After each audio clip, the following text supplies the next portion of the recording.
So another victorious day for the Democratic Alliance. The party backed the Tshwane Metro after securing Joburg and Ekurhuleni yesterday. Let's unpack a little bit and also throw forward a little bit and just talk about what may happen as we focus now on the 2024 general elections. And I'm going to, with me is Makhosini Mgitywa, who is a political analyst joining me. Makhosini, thank you so much for joining us this evening. Your crystal ball, please bring it out. We just saw what, so many things have happened so far. And a little bit earlier on, the president and the president of the ANC said after of their poor performance of the ANC, he says this was a lesson learned and it's time to restore. What do you think is going to happen in the next couple of years for the ANC? Have they learned their lesson here? It's very good evening to you, Tony. Look, it's very difficult to tell with the ANC because every time they come out bruised from an election, it's back to the drawing board. They've learned a lesson, and after that, they continue with business as usual. And I think what perturbs many people and certainly many opposition parties is their perceived arrogance. They're very. It's very difficult to reach out to them and make them to see the situation for what it is. So one hopes that, with the loss of all the metros that matter, particularly here in Gauteng, and it looks like they're going to lose Durban as well, Ekurhuleni as well, that when they talk about rebooting, when they talk about renewal, they mean that. And I think, for us as South Africans, it's important that we have a governing party that is, doing what it's supposed to do because, the prospects of the country and the fortunes of the country pretty much depend on our leadership. So I'm not sure if opposition parties at this particular time are ready to take over national government.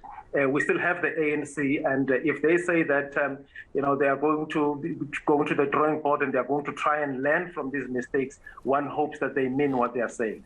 So will there be any pressure at all on the president of the ANC and president of the country? I mean, delivering a low 45.85% in terms of the overall vote.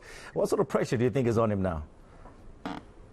Look, under normal circumstances, there would be pressure on him.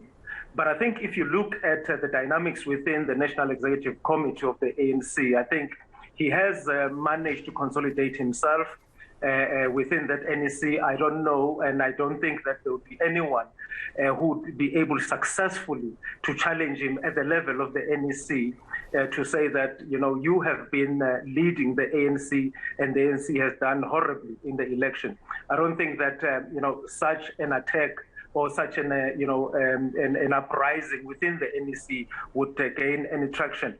I think what can happen is, that the matter can be decided in the national conference that the ANC is going to have next year in December 2022, and that, out of that conference may emerge a leadership that is a bit more united than the leadership that emerged in 2017. And, if, the ANC continues with being divided, I think there are prospects of it losing power in 2024. We're seeing coalitions that are not really coalitions, but they are coalitions and so forth. Do you think we could come up, these opposition parties could come up with a super coalition for 2024?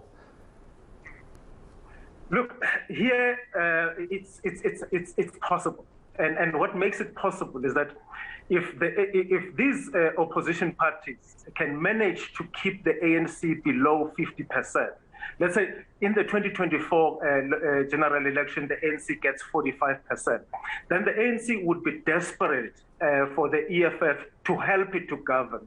And the EFF is not going to do it for charity. They're not going to do it out of the goodness of their hearts. They are going to demand certain things. I can imagine that they would want to be given Limpopo to govern on their own. I can imagine that they could very well even demand that they be given the position of deputy president in order for them to allow the ANC to govern. And I don't think also that the EFF regardless of how it feels about the ANC now and what it's doing to the ANC now, I don't think that it would want to be part of, any coalition that would hand over the national government to a party like the Democratic Alliance. I think what the EFF is doing now, it is to, stamp its authority on the ANC that, whereas the ANC's, allies in the tripartite alliance, the SACP and COSATU seem to have, the influence on the ANC seems to have waned in the past several years. The EFF wants to take that position where it can actually set the agenda for the ANC, sort of like the dog, the tail wagging the dog. So, it is highly possible that, in 2024, you are going to have a coalition between a much more tame ANC in 2024 and a much more influential and a much more stronger and powerful EFF.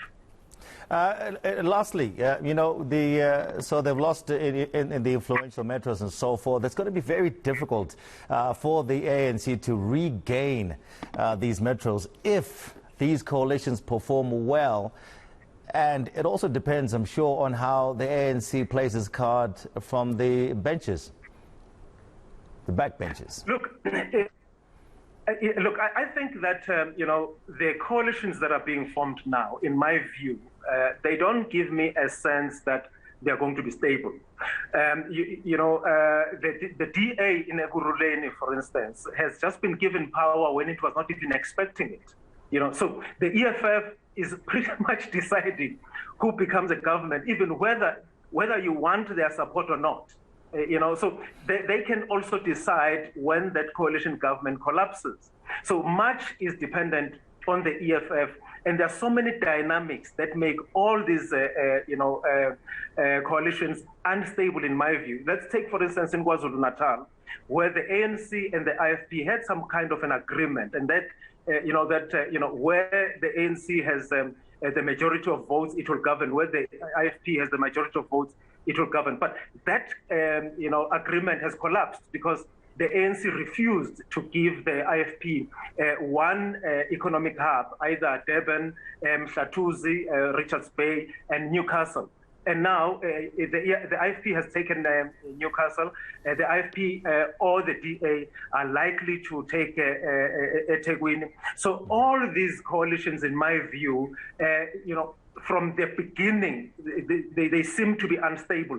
So, and I think that's not good news for us as citizens of South Africa who are looking to these political parties and the local government to give us services. So I think that, a lot of work needs to be done, particularly where the DA is leading, with the reluctantly leading with the support of the EFF and, actually say that they need to find each other and iron out their differences. Otherwise, we are going to have a lot of unstable local government across the country. And I don't think that would be good for them. The ANC can play a much more strategic role of letting them standing back and letting them fight it out, and then so that in 2026 it can point out to their weaknesses.